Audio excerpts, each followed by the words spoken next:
संत समाज की जय। श्री हनुमान जी महाराज की जय। जय जय श्री राधे, जय जय श्री राधे। श्यामना महाराज की जय। आनंद घंद स्वरूप ब्रज पुरंदर नंदन श्री यशोदा के लाडले लाल श्री नंद नंदन श्री श्याम सुंदर के दिव्य अलौकिक उनके एक एक लीला, एक एक चरित्र आश्चर्यमय है। भगवान के संपूर्ण चरित्र में जहाँ जिस ओर प्राणी मात्र को उनके प्रति पूर्ण रूप से विश्वास हो जाए, क्योंकि हम सबका संबंध एक दूसरे से तब ही बनता है जब हम विश्वास करते हैं। समाज में आज चाहे घर हो, परिवार हो, गांव हो, शहर हो, चाहे स्वयं को हो, जब तक प्राणी मात्र के अंदर विश्वास उत्पन्न नहीं होता है, जब हम एक दूसरे के प्रति विश्वास करते हैं, क्योंकि पंच तत्व शरीर से चींटी भी बना है और पंच तत्व शरीर से हम सब मानव भी बने हैं। लेकिन मानव में और चींटी में यही अंतर है कि हम विश्वास करते हैं कि ये हमारी माता है, हम विश्वास करते हैं कि ये हमारे पिता है, हम विश्वास करते हैं कि ये हमारी पत्नी है, हम विश्वास करते हैं कि ये हमारी बहन है, हम विश्वास करते हैं कि ये हमारे सगे संबंधी है। उसी प्रकार हम सबको पूर्ण रूप से अगर हम सदा सुख चाहते हैं, सदा शांति चाहते हैं, सदा प्रेम चाहते हैं, तो स्वयं को हमें जब तक अपने आप पर विश्वास नहीं होगी, तब तक परमात्मा की प्राप्ति नितांत असंभव है। अगर हम पूर्ण रूप से इस पावन पवित्र भूमि, जहाँ जिस ओर देखो गंगा के दिव्य धारा बह रही है, हमारे पीछे सती घाट इस बैरागी कैंप के निकट कनखल रोड, जहाँ स्वयं दक्ष प्रजापति विशाल यज्ञ किए, जब तक स्वयं पर विश्वास था, उन स्वयं पर विश्वास होने के कारण उनके अंदर भी देहाभिमान हो गया, जिस कारण स्वयं सती को सती होना पड़ा और दक्ष प्रजापति को यही उपदेश दिया कि अपना देहाभिमान को छोड़ो।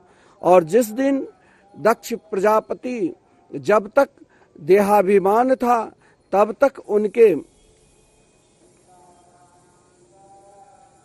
देह में स्वयं अज, यानी अज शब्द का अर्थ होता है बकरा और अज शब्द का अर्थ होता है ब्रह्म। बकरा के स्वयं का सिर हटकर बकरा के सिर लगा था, लेकिन वो बकरा के सिर नहीं, यानी जब स्वयं को देहाभिमान को त्याग दिया और ये विश्वास हो गया कि देह भी हमारा नहीं है, ये देह तो परमात्मा दिए हैं, और जब परमात्मा के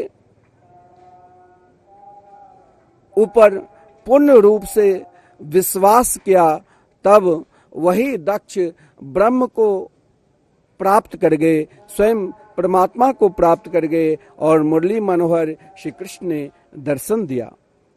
तो प्राणी मात्र के अंदर, चाहे हम भारतवर्ष के किसी भी कोने में रहकर, सबकी इच्छा है कि हम इस परम पवित्र भूमि हरिद्वार में जाकर उन संतों की दर्शन करें।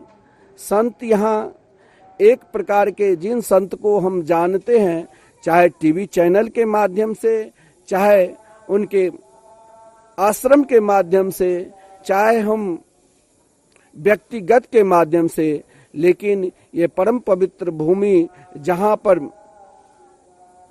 कुंभ मनाया जाता है, ये हरिद्वार परम पवित्र भूमि है, जहाँ पर एक संत नहीं, हजारों संत, चाहे कोरोना काल है फिर भी हम सबको डरना चाहिए, लेकिन संत अपने परमात्मा पर पूर्ण रूप से विश्वास लेकर आज इन दिव्य स्थान पर जहाँ भी, जिस ओर आप निकलोगे वहाँ संतों का ही दर्शन मिलेंगे।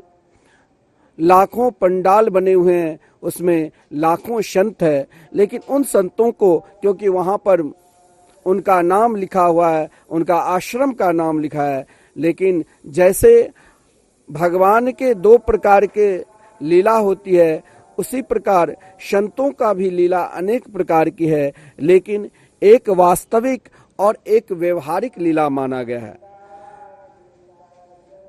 वास्तविक और व्यवहारिक लीला में यही अंतर है।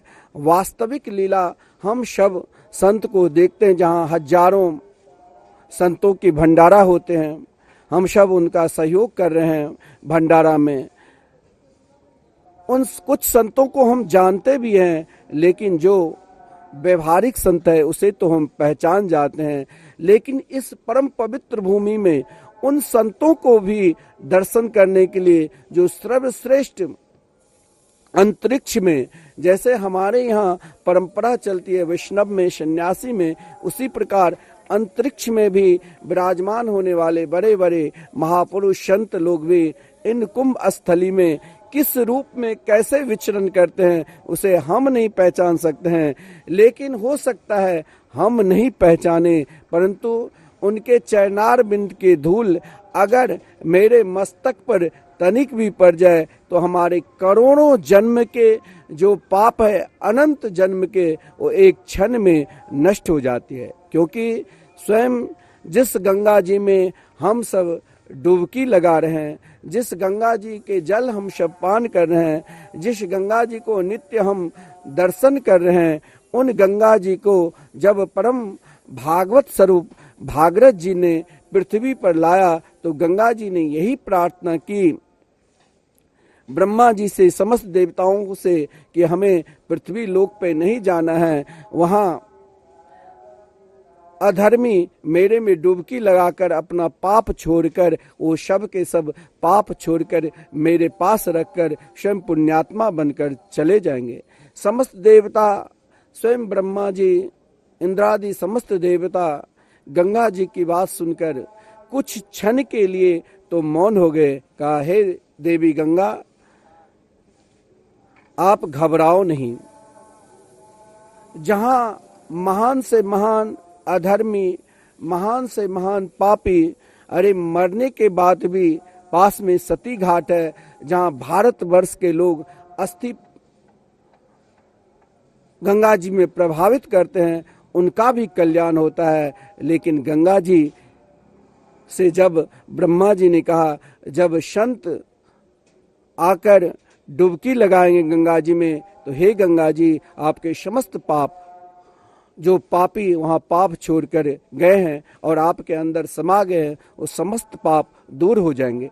तब तो गंगा जी बोली, मैं अब तो और नहीं जाऊंगी, संतों मेरे पाप लेंगे। बोले नहीं, संत के हृदय में जो अघासुर के पाप के नाश करने वाले, जब भगवान श्री कृष्ण स्वयं को बाल लीला कर रहे थे, उस समय स्वयं भी उन बाल लीला में सबका प्रवेश मिला, लेकिन पाप ने सोचा आज मैं भी अपने आप को कृत कर लूं, भगवान के बाल लीला में ही अपने पाप को दिखाऊं। लेकिन ओ कन्हैया, पतित पावन हैं। उन अघासुर के मुख में जाकर अपने परम प्रिय सखाओं को, अपने मित्र को रक्षा की और अघ को, अघासुर को उद्धार किया। भगवान श्री कृष्ण स्वयं को अघासुर का उद्धार किए। इसीलिए संत जब गंगा जी में डुबकी लगाते हैं, मात्र गंगा जी के स्पर्श से ही लाखों करोड़ों यदि पापी अपने पाप को धोए हैं, उन पाप को नष्ट करके जो स्वयं गंगा जी के दिव्य धारा को पुनः निर्मल बना देते हैं, वो शक्ति संत में है। यहाँ कुंभ क्यों मनाया जाता है, यहाँ क्या विशेषता है, इसके विषय में धर्मशास्त्र के अनुसार अनेक परंपरा रही है, अनेक दृष्टांत है, लेकिन दो परंपराएं हम सब जानते हैं। पहला, जिस समय देखिए, जब तक हमारे अंदर किसी के प्रति ईर्षा है, द्वेष है, चाहे वो मनुष्य है, चाहे वो असुर है, चाहे वो देवता है, तब तक उनके अंदर, चाहे वो स्वयं अपने पुण्य के प्रताप से अनेक प्रकार के कृत्य कर ले, बहुत बड़े बड़े भंडारा कर ले, बहुत बड़े बड़े समाज के कार्य कर ले, लेकिन उनके अंदर जब तक ईर्षा है तब तक परमात्मा की प्राप्ति नितांत असंभव है। चाहे आप स्वयं एक पैर पर खड़े होकर गंगा जी में 18 घंटे भजन कर लो, और चाहे आप अनेक तीर्थों में चले जाओ, लेकिन जब तक आपके हृदय में ईर्षा है तब तक परमात्मा की प्राप्ति नितांत असंभव है। और ये ईर्षा की परंपरा केवल हम मनुष्य के हृदय में ही नहीं है, ये ईर्षा देवताओं के अंदर ही भी है। क्योंकि महाराज कश्यप जी की 13 पत्नी में एक पत्नी जो सर्प की माता में आता है, एक पत्नी जो गरुड़ जी की माता में आता है। सर्प की माता और गरुड़ जी की माता, वैसे देखा जाए तो आज समाज में भाई भाई से अलग हो जाते हैं, पिता पुत्र से अलग हो जाते हैं, सगे संबंधी से अलग हो जाते हैं, पति पत्नी से अलग हो जाते हैं।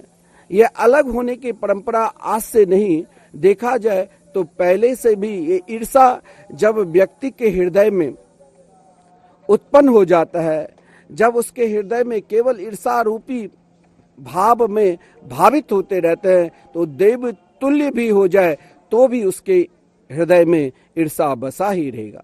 यही हुआ महाराज कश्यप जैसे महात्मा जो स्वयं त्रिकालदर्शी थे, जिसके हृदय में अहरनिशम भगवान के नित्य निरंतर नाम जाप क्या करते थे, उन महाराज कश्यप के पत्नी के हृदय में भी ईर्षा थी। क्योंकि ईर्षा को समाप्त तभी हो सकता है जब संतों की कृपा होगी, जब सदगुरु की कृपा होगी। कभी कभी देखा जाता है कि सदगुरु के निकट में रहकर भी हमारे हृदय में जो ईर्षा रूपी विष है वो नहीं निकलता है। इसीलिए नहीं निकलता है कि सदगुरु के निकट में रहकर अगर ईर्षा रूपी विष नहीं निकल रहा है तो कहीं ना कहीं देखा जाए तो मेरे अंदर ही कमी है। अब कमी कहाँ से उत्पन्न होता है, तो कहा गया है विद्या रूप।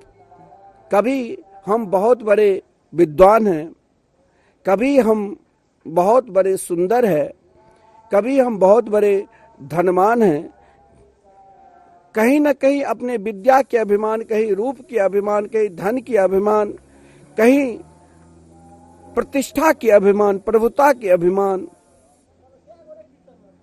कहीं बड़े कुल का अभिमान। व्यक्ति के अंदर ये अभिमान भी एक ईर्षा की प्रतीक ही है। और वो महापुरुष के सानिध्य में रहकर और देखा जाता है कि अनेक प्रकार के धार्मिक टीवी चैनल के माध्यम से जैसे हम संतवाणी के चैनल के माध्यम से आपको श्रवण करा रहे हैं। हम वर्षों से कथा श्रवण करते चले आ रहे हैं, वर्षों से हम सत्संग में जाते हैं, फिर भी मेरे अंदर जो ईर्षा रूपी विष है वो नहीं निकलता है। क्यों?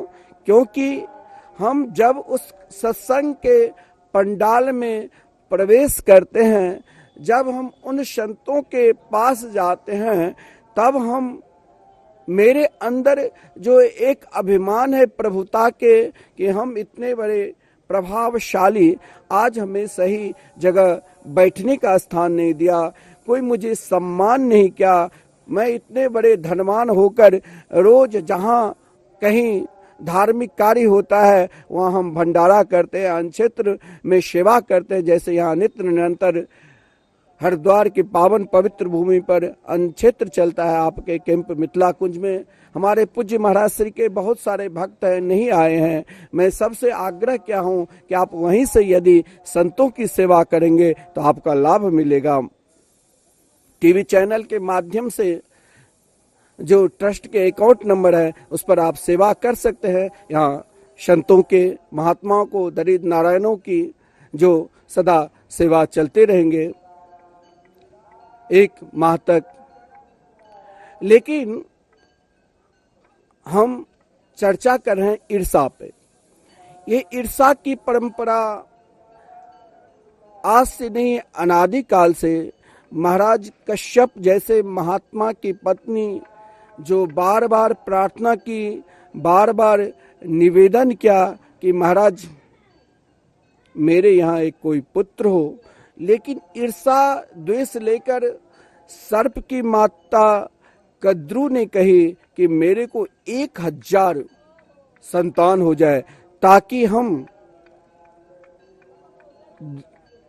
वनिता से के पुत्र से युद्ध करें। लेकिन वनिता जो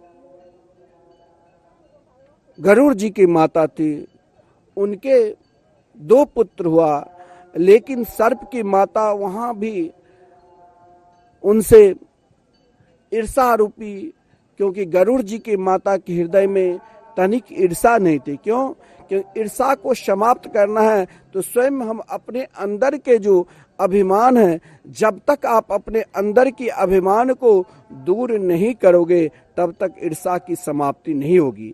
चाहे आप हजारों बार गंगा जी में डुबकी लगा लीजिए, चाहे आप हजारों बार दान पुण्य कर लीजिए, चाहे आप हजारों बार सत्संग कर लीजिए, अगर अपने अंदर जो आपके अंदर ईर्षा अभिमान बसा है ये तब ही दूर होगा जब हम स्वयं अपने आप को दीन हो जाएंगे, यानी अपनी समस्त शक्ति को शून्य कर देंगे। और अपने सगे संबंधी, हमारे सगे संबंधी बहुत बड़े हैं, हम बहुत दान पुण्य करते हैं, हमें सही से सम्मान नहीं मिला, उन शक्ति को शून्य करके एकमात्र अपने आप को श्री कृष्ण के चरणारविंद के शक्ति पर, परमात्मा की शक्ति पर पूर्ण रूप से विश्वास करने लग जाओगे, तब ही ईर्षा समाप्ति होगी। इधर जब कद्रू से संतान हुई तो 1000 सर्प जन्म लिया, और गरुड़ जी की माता वनिता से जब संतान हुई तो प्रथम संतान कद्रू ने उसे अपने भाव में लेकर जो अरुण नाम के पुत्र हुआ, जिसे आधे ही शरीर मिले, और जब गरुड़ जी का प्रागट हुआ तो दोनों माताएं एक साथ रहती थी। लेकिन ईर्षाएं इस प्रकार व्यक्ति के अंदर जब समा जाते हैं तो आपस में रहकर भी हमें उनके ऊपर विश्वास नहीं होता है। ऐसा ही था जो कभी भी सर्प की माता कद्रू और गरुड़ जी की माता वनिता में विश्वास हुआ ही नहीं।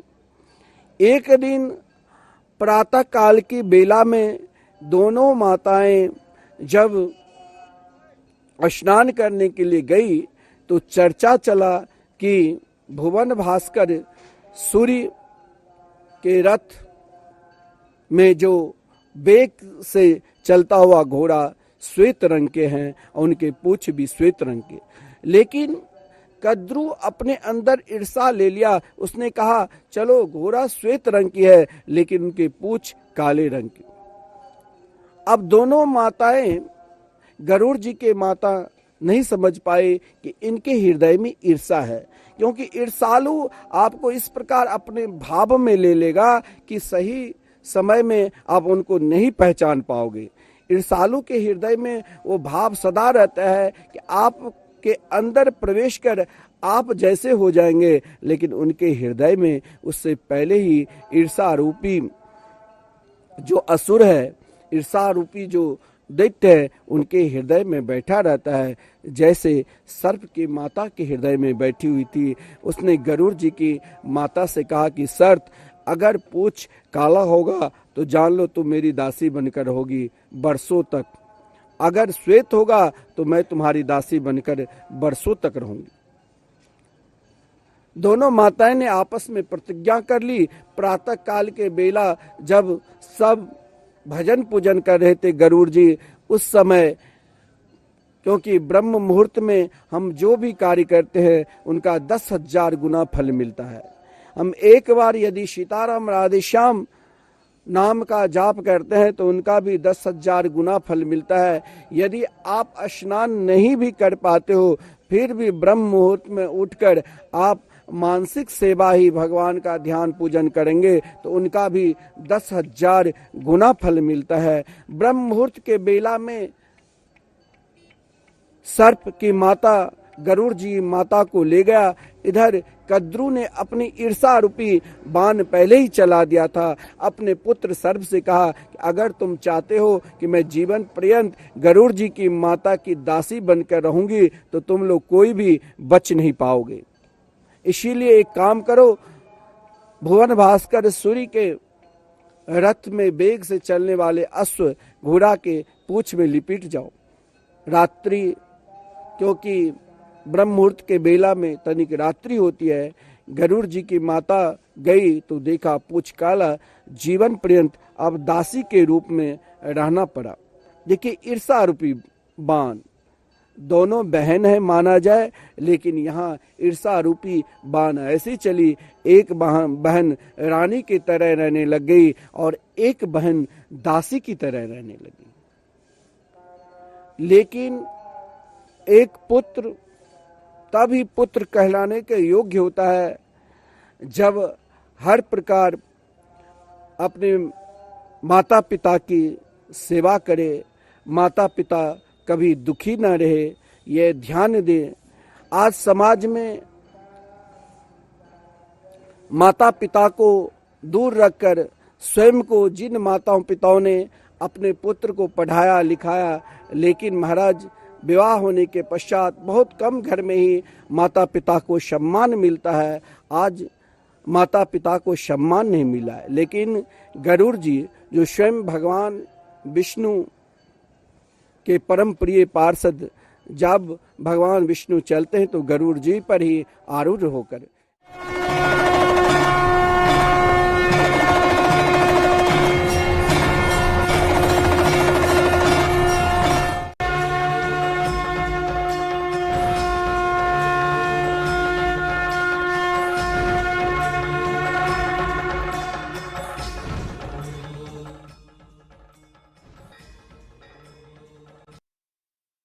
अरे वाह, कपड़े इतने साफ और खुशबू भी आ रही है।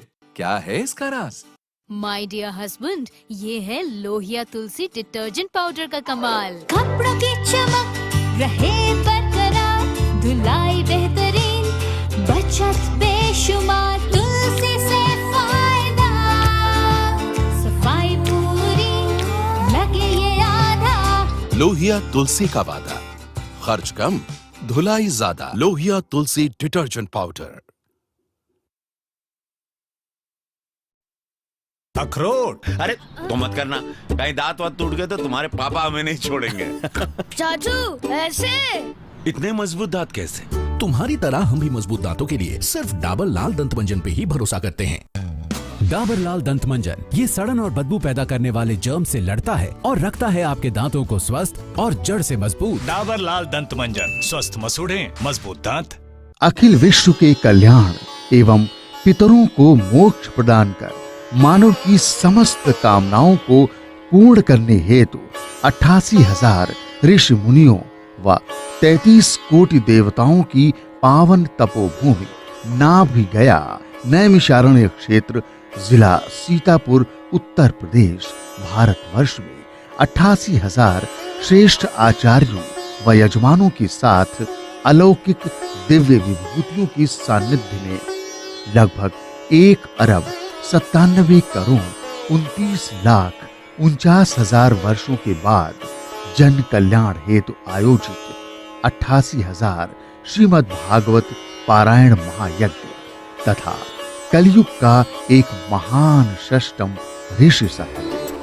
नित्य प्रति देखना न भूले 88,000 श्रीमद् भागवत पारायण महायज्ञ तथा कलयुग का एक महान षष्टम ऋषि सत्र का परम पूज्य श्री व्यास पीठाधीश श्री अनिल कुमार शास्त्री जी के श्रीमुख से कथा का श्रवण करें प्रतिदिन प्रातः 7:30 बजे से सिर्फ संतवाणी चैनल पर।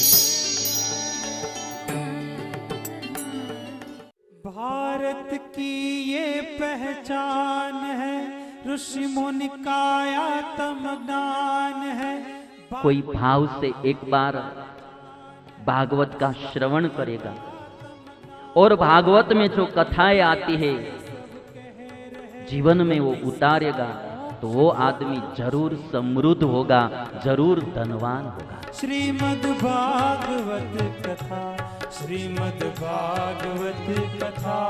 देखिए स्वामी नारायण सत्संग समाज धनबाद के तत्वावधान में आयोजित 35वां वार्षिक पाठोत्सव के अंतर्गत परम पूज्य सत श्री के श्रीमुख से निसृत श्रीमद् भागवत कथा का विशेष प्रसारण प्रतिदिन प्रातः 7 बजे से केवल संतवाणी चैनल पर। भागवत कथा, श्रीमद् भागवत कथा।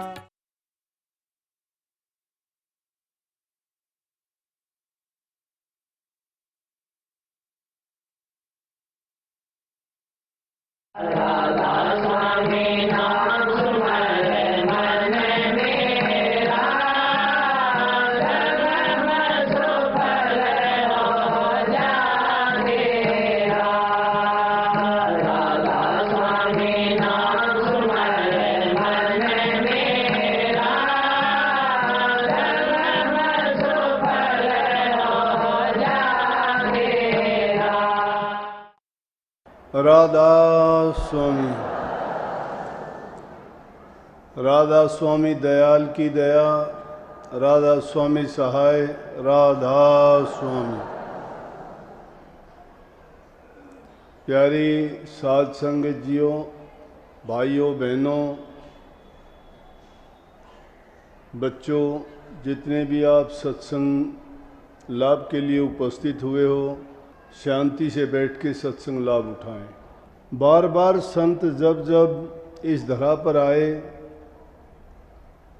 जीवों के कल्याण के लिए उन्होंने सत्संग जारी किया। सत्संग एक वो सुलभ चीज है जिसमें हर इंसान लाभ उठा सकता है। किसी प्रकार का वहाँ पर ख्याल नहीं किया जाता, एक ही पाठ पढ़ाया जाता है जो सत्संग की परिभाषा है। और वो सत्संग की परिभाषा नानक साहब ने गुरु ग्रंथ साहब में दी है कि सत्संग सोई जानिए जित एक को नाम बखानिए। कि सत्संग उसको जानो जिसमें सिर्फ एक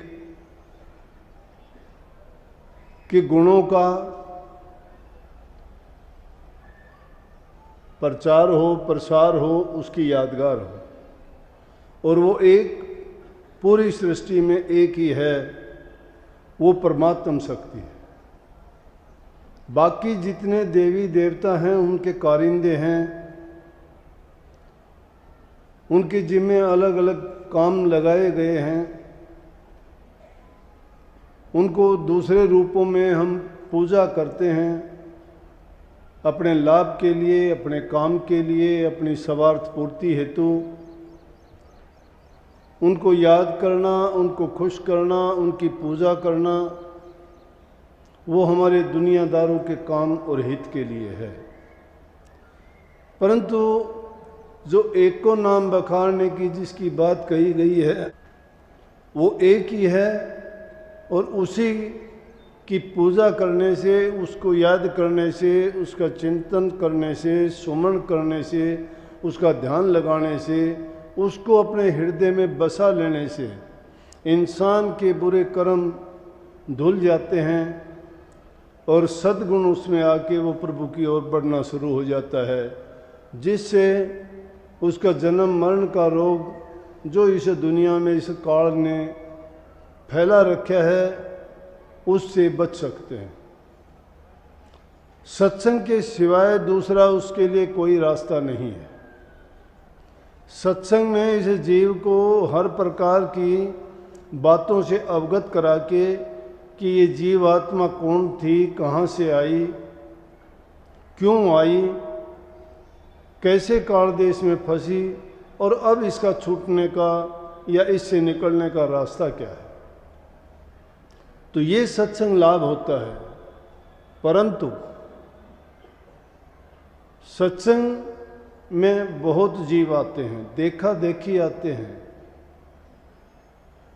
सब देखा देखी भी नहीं, कुछ अपने कल्याण के लिए आते हैं, कुछ संसारी तकलीफ़ों की इलाज के लिए आते हैं, कुछ किसी दूसरी चाहत को लेके आते हैं।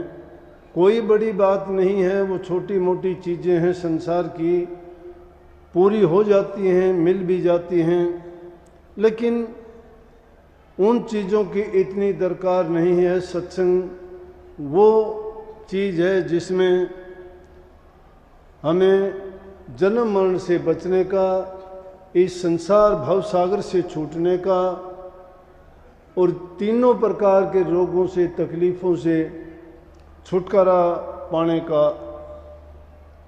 इलाज मिलता है। परंतु उसकी ओर हम बहुत कम ध्यान देते हैं, प्रयास करते हैं, देखते सुनते भी हैं, परंतु गौर नहीं करते। गौर ना करने का कारण इसमें बता दिया। गए जमाने में बड़े बड़े बलवान हुए, बड़े बड़े राजा महाराजा हुए, बड़े बड़े शक्तिशाली योद्धा हुए, लेकिन उन्होंने भी इस चीज़ को जाना कि बिना गुरु के कल्याण नहीं है। राजा जनक जैसे विदेक कहलाए, उनको भी गुरु की आवश्यकता पड़ी। उससे पहले राजा जनक भी शिव धनुष की पूजा करता था, गुरु नहीं था उनका भी कोई। जब शिव धनुष की पूजा करते थे, लेकिन प्रकृति में एक नियम है, जो इंसान अपने मन की सोच को सही दृष्टि से अगर किसी काम के लिए लगता है, चाहे वो उसको गलत रास्ते पे चले, चाहे उससे भूल चूक हो जाए, लेकिन मालिक उसके लिए सही रास्ता अपने आप तलाश के उसको देता है। कहीं भी है कि जो कोई भक्ति करे कपट से, वाको भी अपनाऊं, श्याम दाम दंड भेद सेती सीधे मार्ग लाऊं, नकल से तो असल बने। कि अगर हम नकल भी किसी की करने लग जाते हैं तो भी वो हमें असलियत के रास्ते पे अपने आप लेके जाते हैं। अब राजा जनक का पूजा पाठ का काम था, बड़े ज्ञानी राजा थे, बड़े दयावान थे, बड़े न्याय प्रिय थे, प्रजा के पालक थे, हितकारी थे। हर प्रकार से राजा जनक की बहुत शोहरत फैली हुई थी। और फिर धार्मिक विचार थे, शिव धनुष की पूजा तो करते ही थे। एक संत का आना हुआ उनके यहाँ से, और जब उन्होंने देखा, क्योंकि ऐसे लोग संत महात्माओं की, भक्तों की, ज्ञानियों की, विद्वानों की कदर भी क्या करते हैं। महान व्यक्तियों की ये पहचान है कि वो हर इंसान को इज्जत और सम्मान देते हैं, प्यार देते हैं। वो अगले की किस्मत में जो लिखा है ले वही पाता है, जिसकी किस्मत में नहीं लिखा होता, जिसको हम कर्महीन कहते हैं। जो कर्म से हीन होता है या जो अपने कर्म को स्वयं बिगाड़ता है, उसको दूसरा कोई संभालने वाला नहीं है। संवारा उसी को जाता है जो खुद संभलना चाहता है। बचाया उसी को जाता है जो खुद बचना चाहता है। जो खुद गिरना चाहता है उसको दूसरा कोई नहीं बचा सकता। जो स्वयं मरना चाहता है उसको कोई उसकी रक्षा नहीं कर सकता। जिन्होंने खुद प्रयास किया तो दूसरे भी उसके लिए रास्ता खोल दिया, उसको बचाने के लिए प्रकट हुए। राजा जनक के साथ भी ऐसा हुआ। एक महापुरुष का वहाँ से आना हुआ, उनको भोजन दिया, दान दक्षिणा दी। महात्मा ने पूछ लिया कि आपका गुरु कौन है? ये गुरु की महिमा समझो। जीव का कल्याण होना है तो बिना गुरु के नहीं हो सकता। हर जीव को गुरु की जरूरत पड़ती है। गुरु तो अनेकों संसार के कामों के लिए भी गुरु चाहिए और मिलते भी हैं, लेकिन ये भक्ति मार्ग के लिए तो सतगुरु की जरूरत है। और सतगुरु कौन होना चाहिए? जो सत्य से अवगत करवा दे, उस शब्द से हमें जोड़ दे, इस मिथ्या संसार से हमें हटा दे। ये रास्ता इतना सुलभ और इतना आसान नहीं है। जब तुम्हें इस रास्ते पर कुछ फासले पर चल के जाओगे तो संसार की सत्यता नजर आएगी। जब सत्यता नजर आएगी तो फिर महापुरुषों के वचनों से मिलान करके देखना, वो तुम्हें सत्य नजर आएंगे, संसार झूठा नजर आएगा। लेकिन जब तक हम उस रास्ते पे नहीं चलते तब तक उन बातों का हमारे ऊपर कोई असर नहीं होता है और हम इस दुनिया के बहाव में बहे जाते हैं। जिसको स्वामी जी महाराज ने कहा कि देखो सब जग जात बहा, देख देख गति या जग की बार बार वर्ण कहा, चारों जुग 84 भोगी अति दुख पाया नरक रहा। जन्म जन्म दुख पावत बीते, एक छिन कहीं न चैन लहा। एक पल के लिए भी चैन नहीं है, सोते नहीं, जागते नहीं, उठते नहीं, बैठते नहीं, इसकी कामनाएं खत्म नहीं होती हैं। लेकिन सत्य की खोज में जो निकलता है उसको सत्य मिलता है, उसकी दृष्टि वही है। अपनी निर्मला बहन जिनने पुस्तक लिखी तो उनको किसी ने कोई बात कही, मैंने उसको कहा कि किताब को पढ़ के कहने लगे आपने ये अक्षर गलत लिख दिया, वो अक्षर ऐसे नहीं लिखना था। इन बातों को नहीं समझते कि एक आदमी उसमें लाखों गुण भरी चीज़ थी, उनको ना देख के और उन्हें अक्षरों की गलती सही की छांट दी शुरू कर दी, तो उसकी दृष्टिकोण उसका क्या हुआ? अरे इसी दुनिया में रहने वाले आकाश में चील और कौवे जब उड़ते हैं तो उनकी दृष्टि तो मरे हुए पशुओं, जानवरों, जंतुओं की तरफ होती है, क्योंकि उनकी काक दृष्टि बुरी दृष्टि है उनकी, वो बुराई ढूंढते फिरते हैं। लेकिन कभी तोते, कोयल और मैना ये तुमने देखे हैं कि नहीं? मरे हुए जीव जंतुओं को, जानवरों को खोजते हैं। वो तो बाग बगीचे, फलों से भरे हुए पेड़ों को खोजते हैं। ये दृष्टिकोण होता है इंसान का। बुरा आदमी हमेशा बुराई खोजेगा, अच्छा इंसान अच्छाई ढूंढ लेगा। तो जो अच्छाई की खोज में निकलते हैं उनके लिए अच्छाई, ये प्रकृति अच्छाई उनके सामने हाजिर कर देगी। और जो बुरी दृष्टि लेके चलता है, दूसरे रास्ते पे जाना चाहता है, उसको वो चीज़ मिल जाएगी, मिलेगी। सकल पदार्थ हैं जगमाही, सब पदार्थ हैं इसमें। ये संसार हाट बनिए कि सब जग सौदा आया, ये सब माल मिलता है यहाँ पर। चातर माल चौगुना किन्या मूर्ख मूल गंवाया।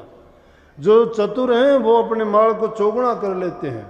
जिन्होंने भक्ति रूपी दौलत कमानी होती है वो भक्ति के मार्ग पर चल के उस दौलत को कमा लेते हैं, लेकिन मूर्ख आदमी इस जीवन को भी गंवा के चला जाता है। और जो साहूकार से पूंजी लेके आया था उसको बर्बाद करके खाली हाथ लटका के फिर उसके सामने जाकर हाजिर होता है, जवाब देने के लिए जवाब नहीं कि तूने क्या किया दुनिया में जाके। इसीलिए तो इंसानी चोले की महत्ता बताई। और जीव जंतु वो तो बेचारे फिर भी अधीन हैं, उनमें इतनी समझ नहीं, ज्ञान नहीं, विवेक नहीं। इंसान को सब समझ है। कितने तोहफे प्रभु ने इसको दिए हैं, क्या कभी उनका गुणगान करता है ये? फिर भी इसको इस शरीर से संबंधित दूसरी चीज कभी याद नहीं आती।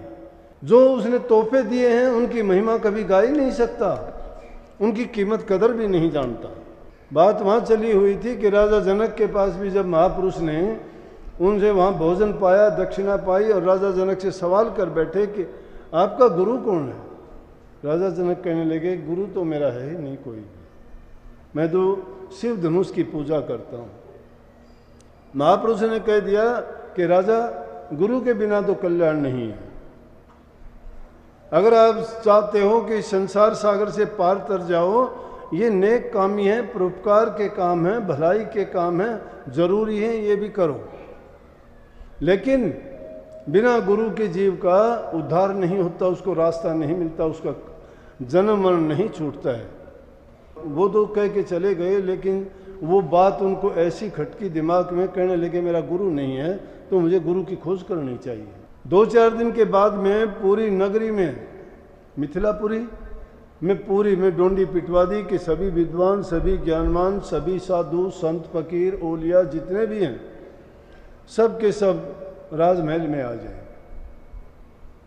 सबको राजमहल में बुला के राजा जनक ने उनके सामने सवाल रख दिया कि मैं गुरु धारण करना चाहता हूं, लेकिन गुरु किसको धारण करूंगा?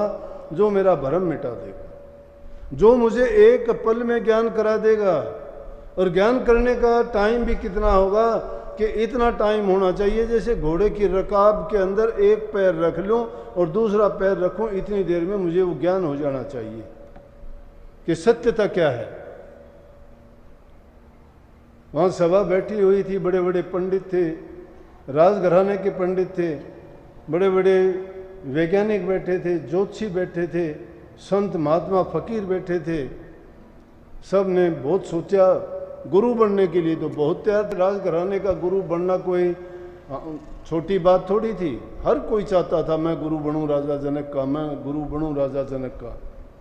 लेकिन उन्होंने ये कहा कि ये मुझे जो ज्ञान करा देगा उसको तो मैं गुरु धारण करूंगा, लेकिन मैं ये नहीं कर पाया तो उसको जो है मैं सजा दूंगा। अब जितने सभा में बैठे हुए थे सन्नाटा छा गया, कोई जवाब देने वाला नहीं रहा। बोले कि इतनी देर में ऐसा तो कोई हमारे पास जादू नहीं है, इतनी देर में कैसे ज्ञान करा सकते हैं। कोई ग्रंथों को उठाए फिरता था, कोई कितनी धार्मिक पुस्तकों का ज्ञान प्राप्त किए बैठा था, कोई कुछ अपने अपने तरीके से बड़े अपने आप को विद्वान और आलिम फाजिल समझते थे, लेकिन इस बात का जवाब नहीं था। इसलिए जो संतों का ज्ञान है वो यथार्थ ज्ञान है, वो न लिखने पढ़ने में आता है, न पुस्तक पोथी में आता है। उस ज्ञान को तो प्राप्त करने के लिए आदमी को इतना मेहनत और इतना प्रयास करना पड़ता है, जिस प्रकार से आकाश में उड़ते हुए पक्षी को अपना कहीं दूर का रास्ता खोजना होता है। कहीं रास्ते और ट्रैक नहीं पड़े हुए कि पक्षी यहाँ से रास्ता ढूंढ लेगा, या पानी में गोता लगाने वाली मछली कहीं जाना चाहती है, वो अपना रास्ता खोजने का प्रयास करती है। उसी प्रकार से जीव को मेहनत करनी पड़ती है, इसको अपना रास्ता खोजना पड़ता है। उससे भी ज़्यादा उलझन इस अंदर के रास्ते में है, जिनको बातों में तुम टाल देना चाहते हो या उस चीज वस्तु को प्राप्त कर लेना चाहते हो। उस चीज़ का ज्ञान करा दे वो सतगुरु है। ये पोथी पुस्तकों की बातों को पढ़ के बाँच के रोचक बात चार सुना के अगर कोई कह दे कि सत्संग हो गया, ये तुम्हें ज्ञान पढ़ा दिया, ये बातें बता दी, याद हो जाएंगी बातें भी अच्छी हैं, उन बातें के कारण जो है या आदमी के दिल में कुरेद पैदा होती है, उसको ये तड़फ लगती है कि हाँ मुझे ये खोज करनी चाहिए। और सच्ची तड़फ जिसको लग जाती है तो वो तो जब लगन लगी थी तो छोड़ चले थे बादशाही। बलख बुखारा के बादशाह को ये लगन लगी तो बादशाही को ठोकर मार के चल दिए थे, जंगलों की खाक सानी उन्होंने। राजा भर्तरी ने राजपाट को त्याग दिया था, गोपीचंद ने अपने राजपाट को त्याग दिया था। सत्यता के रास्ते पे चलना इतना आसान नहीं। हरिश्चंद्र को क्या क्या कष्ट और दुख भोगने पड़े थे। उस सत्य के पालन करते करते इंसान को इतनी कठिन परीक्षाओं से गुजरना पड़ता, आम जीव के वो बस की बात नहीं है। लेकिन सत्संग सबके बस की बात है। इस सत्संग में आने से इंसान अपनी बुराइयों से छूटता है और अच्छाई के मार्ग पर आसानी से चल सकता है। अगर कोई मानना चाहता है, सुनते आप सभी हो, लेकिन उन पर गौर कितने करते हो ये तो आपका कर्म और आपका भाग्य आपको बताएगा। जिसको अपना कर्म सुधारना है, हर भाग्य को बनाना है, तीन चीज हैं। भ्रमों से निकलना पड़ेगा, कर्मों को सुधारना पड़ेगा, धर्म के मार्ग पर चलना पड़ेगा। जो कर्म को सुधारता नहीं है, धर्म के मार्ग पर चलता नहीं है, तो वो किस धर्म का पालन करेगा? कोई धर्म नहीं। जब ये बात कही, सभा में सन्नाटा छा गया। राजा जनक को कोई जवाब नहीं मिला। राजा जनक भी शर्मिंदा हो गया। कि इतनी बड़ी मिथिलापुरी में इतने योग्य पंडित ज्ञानी संत फकीर होते हुए और कोई भी मेरा गुरु बनने के लायक नहीं है, मैं किससे ज्ञान लूंगा। अब उनको जाने की हिम्मत नहीं हुई। लेकिन यही बात एक पंडित था जिसका नाम था अष्टावक्र, जिसके शरीर में 8 भंग थे। ज्ञान को सुंदरता की जरूरत नहीं है, तन की जरूरत नहीं है, ज्ञान हृदय में प्रकट होता है। इसीलिए उसे ज्ञान की कोई सीमा भी नहीं है, छूट है सबके लिए। वह जाति पाति का सवाल नहीं है, अमीर गरीब का सवाल नहीं है, छोटे बड़े का सवाल नहीं है। उस ज्ञान को ढूंढने के लिए इंसान को सच्चाई के मार्ग पर चलना पड़ता है। जब अष्टावक्र को ये बात का चला पता, एक जगह मैंने सुना था कि अष्टावक्र का पिताजी भी उस सभा में मौजूद था। अष्टावक्र ने जब ये बात सुनी तो अपनी माँ को आके कहने लगा, माँ मुझे ये बताओ कि मेरे पिताजी कहाँ हैं। वो अब पहले तो टालती रही थी, कुछ कुछ कहती रही थी, लेकिन आज उनको पता लग गया कि शायद अष्टावक्र को कोई भेद लग गया। फिर बोला कि टालने की कोशिश ना करो, मुझे सत्य बताओ क्या बात है। उसकी माँ ने उसको सत्य बताई कि राजा जनक को गुरु की जरूरत थी। उन्होंने बड़े बड़े पंडितों ज्ञानियों को बुलाया और उनको ये कह दिया, जो मेरा गुरु बनना चाहता है वो मुझे इतनी देर में ज्ञान करा दे, और जो ज्ञान नहीं करा पाएगा उसको बाहर जाने की भी इजाज़त नहीं होगी, और उसको मैं यहीं रखूँगा जब तक मुझे गुरु नहीं मिल जाता। अब उसको जेल कहो, कुछ कहो, तेरे पिताजी वही हैं। बोला कि मैं मेरे पिताजी को छुटा के लेके आऊँगा। छोटी उम्र है, ज्ञान की उम्र से कोई मतलब नहीं। प्रहलाद भगत कितनी उम्र के थे, ध्रुव कितनी उम्र का था, 5-5, 4-4 साल के छोड़ के चल दिए थे। अब इतनी उम्र के हो जाते हैं, कुरीतियों में बुराइयों में तो बिना किसी के सिखाए उनमें पड़ जाते हैं, लेकिन अच्छाई के रास्ते पे नहीं चल पाते। क्यों नहीं चल पाते? उनका हालात से भी हम मजबूर नहीं है उस हालात से, लेकिन जानबूझ के हमने वो हालात पैदा कर दिए हैं। संस्कार ना दे पाना हमारी खुद की कमी है। अगर अच्छे संस्कार बच्चों को दिए जाएं तो सही मार्ग ढूंढ के अपनी मंजिल को तय करेंगे और एक अच्छे समाज की कल्पना होगी। बस उसने ये बात सुननी थी और वहीं उसी टाइम चल दिया कि मेरे पिताजी को मैं छुटा के लेके आऊँगा। जाता है, दरबार ने रोका, कहाँ जाएगा तू? बोला कि राजा जनक ने पंडितों को बुलाया, उसकी हालात देख के 8 भंग थे शरीर में। कहने लगा तुम, बोला क्यों, क्या है? मैं पंडित हूँ और मैं राजा जनक के सवाल का जवाब दूंगा। अब ज़्यादा जिद्दोजहद करी, उसको अंदर जाने दिया। जब अंदर गया और वहाँ सभा बैठी हुई थी उन पंडितों की और संतों ऋषि मुनियों की, जब वो जाते जाते एक चौकी चंदन की थी, शर्त रखी गई थी कि जो राजा जनक के सवाल का जवाब देना चाहे चौकी पर आके बैठ जाए, लेकिन चौकी पर समझ के बैठे नहीं तो उसको सजा भी मिलेगी। सबके बीच से जाता है निकलता हुआ, और सबके जब यूं गर्दन उठी देखा उसकी तरफ तो जोर जोर से हंसने लगे कि लो भाई पंडित आ गया, बहुत बड़ा ज्ञानी आ गया, राजा जनक का गुरु ये बनेगा, राजा जनक के सवाल का जवाब ये देगा। बस ये बात बोलते हैं और मजाक करते हंसते हैं, और जाके उस चौकी पे बैठ गए, एकदम पूरे रोब के साथ बैठ के कहने लगे, राजा जनक के भी कान खड़े हुए कि हाँ कोई तो है, इतनी हिम्मत जिसने की है यहाँ आके बैठा है, जवाब देगा। राजा जनक ने हाथ जोड़े, बोले महाराज हुक्म करो। बोले कि ये चरमकारों की सभा क्यों बुलाई है? चरमकार जानते हो, जो चमड़े का काम करते हैं। बोले चमारों की सभा क्यों बुलाई है आपने? सारे के सारे बड़े तेज में आ गए, पंडित ज्ञानी संत महात्मा फकीर कहने लगे कि हमें चरमकार कैसे कह दिया? बोले शांति करो, आप लोगों ने मेरी ज्ञान की परीक्षा की? तुमने मेरी चमड़ी देखी है, शरीर देखा है बाहर से, जिसमें एक पैर मेरा बाईं ओर जाता है तो दायां पैर और कहीं जाता है, मेरा हाथ किसी ओर जाता है, दूसरा हाथ किसी और, एक आंख टेढ़ी है तो दूसरी सीधी है, और मेरे शरीर में इतने वो देख के तुम सोचते हो कि ये क्या है? तुमने मेरे शरीर की पहचान की है, ये चमड़ी की पहचान ना करो, मेरा ज्ञान देखो। राजा जनक को भी जची कि हाँ ये तो कुछ ना कुछ बताएगा भाई, ये गुरु बनने के लायक है। कहने लगे हाँ राजा बोल, क्या सवाल है? बोला जी मेरा सवाल ये है मुझे कोई ज्ञान करा दे इतनी देर में कि मैं घोड़े की एक रकाब पर पैर रखूं और दूसरा पैर घोड़े के ऊपर रखूं इतनी देर में। बोले इतनी देर में ही ज्ञान होगा, घोड़ा मंगवाइए। घोड़ा मंगवा लिया। घोड़ा मंगवा के कहने लगे राजा बात सुनो मेरी कि अगर मैंने आपको ज्ञान करा दिया तो मैं तो आपका गुरु हो जाऊंगा। बोला निश्चित रूप से, लेकिन गुरु हो जाऊंगा तो गुरु दक्षिणा भी दोगे मुझे? बोले हाँ, मुझे गुरु दक्षिणा पहले दे दो, घोड़े पर बैठने के बाद में तो आप घोड़ा लेके पता नहीं कहां भाग जाओगे। मैं चाहता हूं गुरु दक्षिणा पहले दो। राजा जनक ने भी सोचा कि हाँ ठीक है।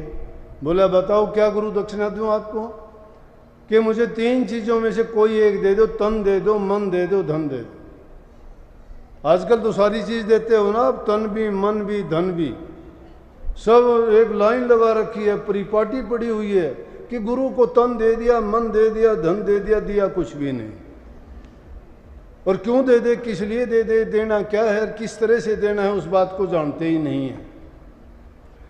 उनका देने का तो मतलब ये था कि वो गुरु की आज्ञा के अनुसार तन से, मन से, धन से काम लो, क्योंकि गुरु तुम्हें सही रास्ता दिखाएगा, तन की सेवा बताएगा, तन से परोपकार या दूसरे के हित की बात करने की बात कहेगा, मन में अच्छी बात, अच्छे विचार, अच्छे ख्यालात, किसी की निंदा, किसी के बुरा नहीं सोचने की बात करेगा, धन से दान पुण्य, भूखे गरीब को मदद और सहायता की बात करेंगे। तो वो किसके काम आएंगे? गुरु के काम नहीं, वो तो किसी दूसरे के काम आएंगे। लेकिन अच्छा करने की आदत उस शिष्य को पड़ेगी जो ये तीनों चीजें दान में दे देता है। राजा जनक ये बात सुन के अचंभे में पड़ गया कि तन में, धन में और मन में कौन सी चीज दूं? कहने लगा गुरुजी थोड़ा मुझे टाइम दो कि मैं सलाह करके आता हूँ, राजमहल में रानियों से भी सलाह। बोला कि हाँ करके आओ सलाह। घोड़ा वहाँ खड़ा है, सलाह करने की जाता है, रानियों से पूछता है कि बोलो कि इस तरह से अष्टावक्र जी ने तो ये कहा है, मैं क्या करूं? तन दूं उनको गुरु भेंट में, मन दूं या धन दूं? बोले कि धन दे दोगे तो हम तो भिखारी हो गए, ये तो सब कुछ उसका हो जाएगा। बोले हाँ। तन दे दिया तो हमारे पास कुछ नहीं रहेगा। बोले एक काम करो, ये चीज अच्छी है, मन दे दो आपका। राजा को भी ये बात जची के बाद ठीक है। रानी ने तर्कपूर्ण बात कही है, जाके और अष्टावक्र जी से कहने लगे गुरु जी कि मैं आपको अपना मन देता हूँ। बोला कि सोच लिया? हाँ। बोला जी अच्छी तरह सोच में लिया। बोला फिर सोच लो। बोला हाँ जी मन दे दिया। ठीक है सोच लिया? हाँ जी सोच लिया। बोला जाओ घोड़े के पास।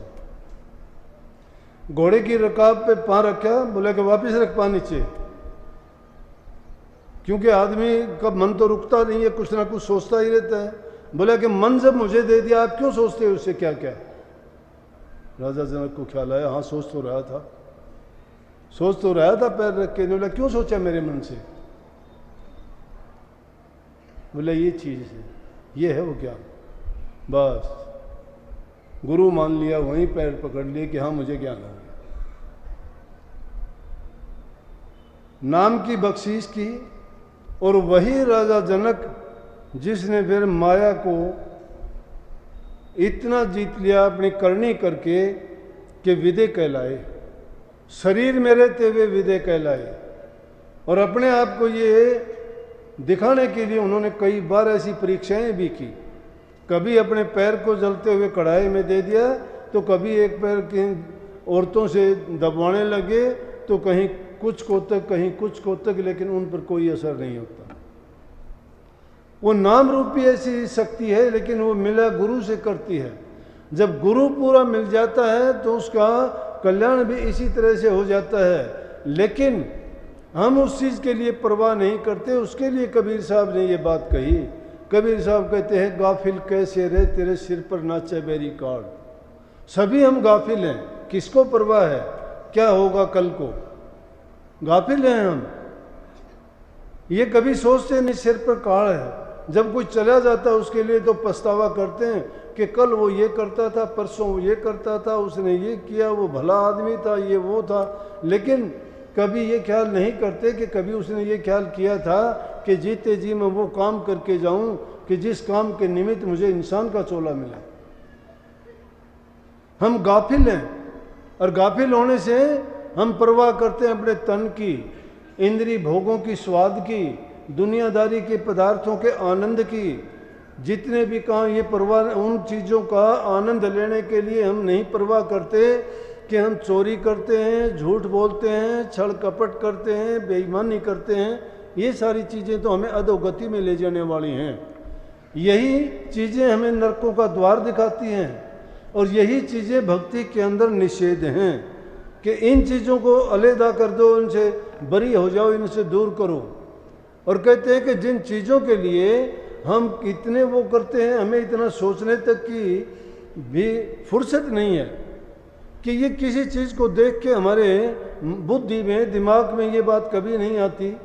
कितनी अच्छी बात कही कि जितनी खेड़े ठेकरी घड़ घड़ गए कुम्हार। खेड़े देखे हैं, कहीं कहीं टीले से देखे होंगे आपने, नहीं देखे हो तो अग्रवा में है। अग्रवा में जाके देखोगे ना, एक बहुत बड़ा टीला है और बहुत सी जगह ऐसी मिलेंगी, उस मिट्टी के अंदर आपको पुराने ज़माने की ईंटें मिल जाएंगी, उस टाइम के फूटे हुए घड़ों की, बर्तनों की बहुत सी चीज़ मिलती हैं।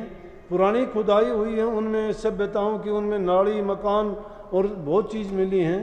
तो इसका मतलब हमारे से पहले वो चीज़ वहाँ बसते थे लोग, सभ्यता थी वहाँ पर।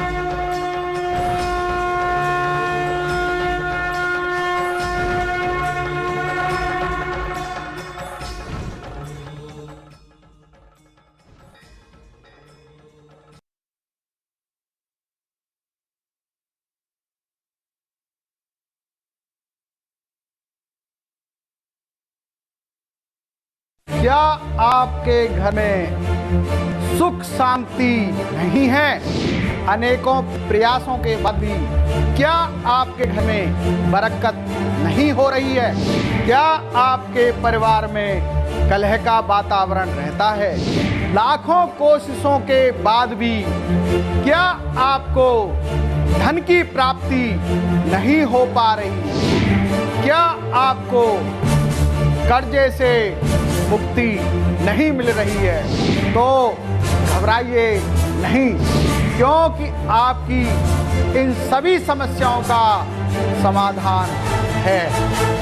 संकट कटे मिटे सब पीरा, नासे रोग हरे सब पीरा, जपत निरंतर हनुमत वीरा। संकट कटे मिटे सब पीरा में आप सभी दर्शकों का स्वागत है। मैं बजरंग बाबा आपके साथ लाइव हूँ। दर्शकों, किसी भी प्रकार की कोई भी समस्या आपके जीवन में चल रही है तो आप मुझे कॉल कर सकते हैं। दर्शकों, आज कुंडली के माध्यम से समझेंगे कि गज केसरी योग क्या होता है। देवताओं के गुरु बृहस्पति और जैसे राजाओं, ग्रहों के राजा सूर्य, उसी प्रकार अगर हम चंद्रमा की बात करते हैं तो रानी का दर्जा दिया जाता है चंद्रमा को। और जब गुरु और चंद्रमा दोनों इकट्ठे किसी भी भाव में बैठ जाते हैं तो एक योग बनता है दर्शकों, गज केसरी योग। इस योग के बारे में ऐसा लिखा हुआ है कि जिस व्यक्ति की कुंडली के अंदर, चाहे व्यक्ति सामान्य परिवार में पैदा हुआ हो, परंतु उसके घर के सामने हाथी घोड़े, मतलब आज के समय की बात करें तो बड़ी बड़ी गाड़ियां और मकान, जिस व्यक्ति की कुंडली के अंदर ये योग होता है, उस व्यक्ति के जीवन में किसी भी प्रकार की कोई कमी नहीं रहती। तो दर्शकों, इसको हम समझेंगे और आप मुझे कॉल कर सकते हैं और अपनी समस्या बता सकते हैं। जीवन में कोई भी समस्या आपकी चल रही है, क्यों दर्शकों मैं आपके साथ लाइव हूँ। कुछ भी जैसे आप पूछना चाहते हैं, शादी में विलंब हो रहा है, व्यापार नहीं चल पा रहा, नौकरी लगते लगते छूट जाती है, तो दर्शकों पहले हम इसको समझेंगे कि चंद्रमा और गुरु अगर प्रथम भाव में बैठ जाएं, प्रथम भाव में बैठ जाएं तो बुद्धि के कारक, ज्ञान के कारक और कुंडली के लग्न भाव में बैठ जाए तो व्यक्ति को विद्वान बना देते हैं। जैसे गुरु तत्व व्यक्ति की लगन में थोड़ा वेट तो व्यक्ति का बढ़ेगा, परंतु उसके अंदर बहुत से व्यक्ति आपने देखे होंगे दर्शकों कि उनकी उम्र 30 और 32 साल की है, परंतु उम्र के बाद भी, कम उम्र के बाद भी अनुभव उनका बहुत ही ज़्यादा होता है।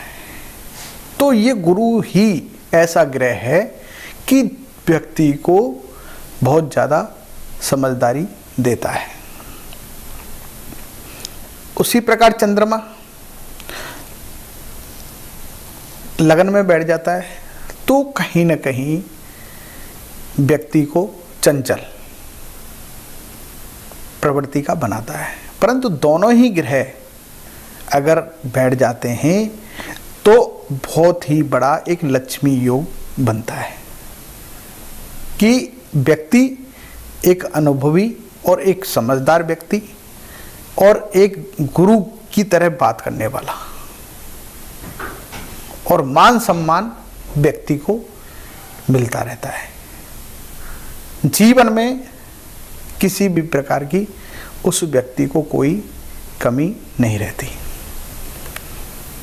उसी प्रकार दर्शकों दूसरे भाव में अगर ये योग बनते हैं तो कहीं ना कहीं जैसे वाणी की बात करते हैं, धन की बात करते हैं दूसरे भाव से, तो व्यक्ति पर जैसे बहुत से टीचर लोग हो गए वाणी के द्वारा धन कमाना, ब्राह्मण लोग हो गए और साधु संत जो अपनी वाणी के द्वारा धन कमाया जाता है, तो कहीं ना कहीं गुरु और चंद्रमा का योग दूसरे भाव में हो तो व्यक्ति को धनाढ्य बनाते हैं। साथ ही साथ दर्शकों आप मुझे कॉल कर सकते हैं, साथ ही साथ ऐसे व्यक्ति अपने कुटुंब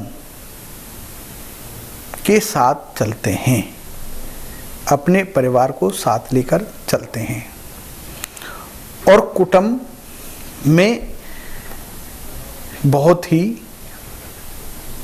तरक्की करने वाले और कुटुंब के कार्यों को जैसे बड़ा बेटा समझ लें आप, जिसकी कुंडली दूसरे भाव में बैठे तो कहीं ना कहीं वो हर जिम्मेदारी को निभाते हैं।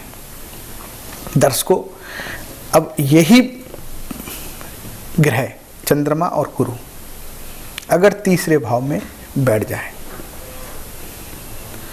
बात करेंगे अपने प्रथम कॉलर से। जय श्री बालाजी बेटा। जय श्री बालाजी गुरुजी। जी क्या नाम है बेटा? गुरुजी दिनेश बोल रहा हूँ। जी कहाँ से बोल रहे हैं बेटा? मैं जम्मू से बोल रहा हूँ गुरुजी, जम्मू जॉब है, वैसे मैं यूपी से हूँ। जी क्या पूछना चाहते हैं दिनेश जी? गुरुजी मैं ये पूछ रहा हूँ कि मेरे को ना बहुत सारा कर्ज हो रहा है, उससे निपटारा नहीं हो पा रहा।